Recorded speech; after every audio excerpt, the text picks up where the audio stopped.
আকাশবাণী শিলচর আঞ্চলিক সংবাদ পড়ছে সৌমিত্র চৌধুরী।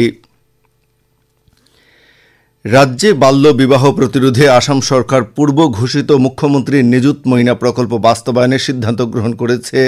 গতকাল গৌহাটিতে রাজ্য মন্ত্রিসভার বৈঠকের পর সাংবাদিকদের সঙ্গে কথা বলতে গিয়ে মুখ্যমন্ত্রী ড হিমন্ত বিশ্ব শর্মা জানান যে রাজ্য মন্ত্রিসভা মুখ্যমন্ত্রী নিযুত ময়না প্রকল্পটিতে আনুষ্ঠানিকভাবে স্বীকৃতি প্রদান করেছে। এই প্রকল্প অনুযায়ী একাদশ শ্রেণীতে নাম ভর্তি হওয়া প্রতিজন ছাত্রী মাসে ১,০০০ টাকা, স্নাতক স্তরে ১,২৫০ টাকা এবং স্নাতকোত্তর স্তরে প্রতিজন ছাত্রী ২,৫০০ টাকা করে লাভ করবে। এজন্য সরকারের প্রতি বছর ব্যয় হবে ৩০০ কোটি টাকা। এখন থেকে প্রতি মাসের ১১ তারিখ সংশ্লিষ্ট ছাত্রীর অ্যাকাউন্টে এই অর্থ ঢুকবে বলে মুখ্যমন্ত্রী ড শর্মা জানান। এদিকে অর্থনৈতিকভাবে দুর্বল শ্রেণীর নেটের পরীক্ষায় সফলতা লাভ করার জন্য রাজ্য সরকার ফলপ্রসূ প্রচেষ্টা হাতে নিয়েছে বলে মুখ্যমন্ত্রী মন্তব্য করেন।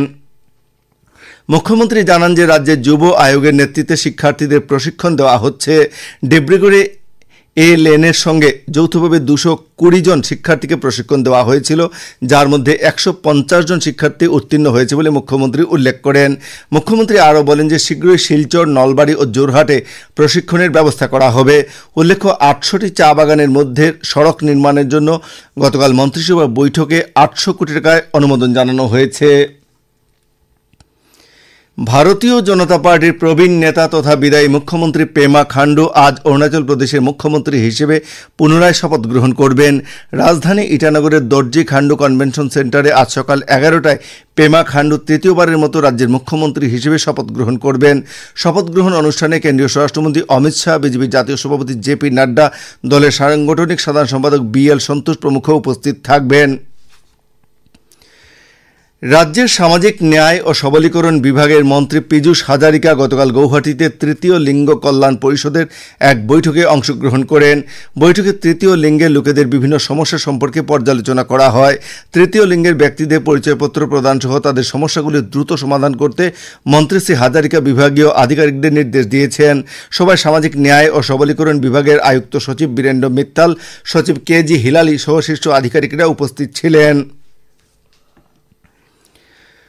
অষ্টাদশ লোকসভার প্রথম অধিবেশন আগামী ২৪শে জুন থেকে আরম্ভ হবে।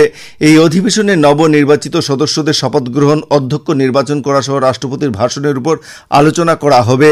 এদিকে কেন্দ্রীয় সংসদীয় পরিক্রমা মন্ত্রী কিরেন রিজিজু জানান যে রাজ্যসভার ২৬৪তম অধিবেশন ২৭শে জুন আরম্ভ হবে এবং ৩রা জুলাই পর্যন্ত চলবে। শ্রী রিজিজু আরও জানান যে সংসদ হচ্ছে দেশের ১৪০ কোটি নাগরিকের আশা আকাঙ্ক্ষা পূরণ করার জন্য আলোচনা, সমালোচনা তথা বিতর্ক করার উপযুক্ত মঞ্চ। করিমগঞ্জ লোকসভা কেন্দ্রের নির্বাচনী বিআইএসএলের দায়িত্বপ্রাপ্ত অতিরিক্ত আয়ুক্ত এক বিজ্ঞপ্তিতে লোকসভা নির্বাচনে প্রতিদ্বন্দ্বী প্রার্থীদের নির্বাচনের সময় ব্যয়ের ভাউচার, এপিআর সহ হিসাব জমা দিতে বলেছেন। বিজ্ঞপ্তিতে আরও জানানো হয়েছে যে আগামী ৩ দিনের মধ্যে প্রতিদিনের নির্বাচনী ব্যয় সংক্রান্ত যাবতীয় নথিপত্র জেলা আয়ুক্তের কার্যালয়ে নির্বাচনী এক্সপেন্ডিচার মনিটরিং সেলে জমা দিতে হবে।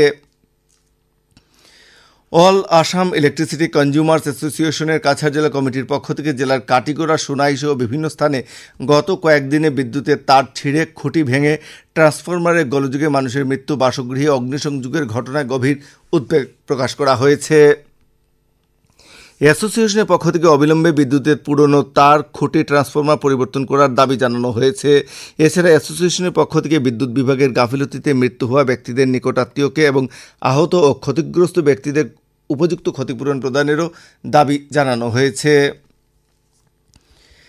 কাছাড় জেলা শিশু সুরক্ষা সমিতির আধিকারিক ধনজিৎ চৌধুরী এক বিজ্ঞপ্তিতে জানিয়েছেন যে রোহিত দাস নামের ১১ বছরের একটি শিশু শিলচর শিশু সুরক্ষা সমিতির দায়িত্বে রয়েছে।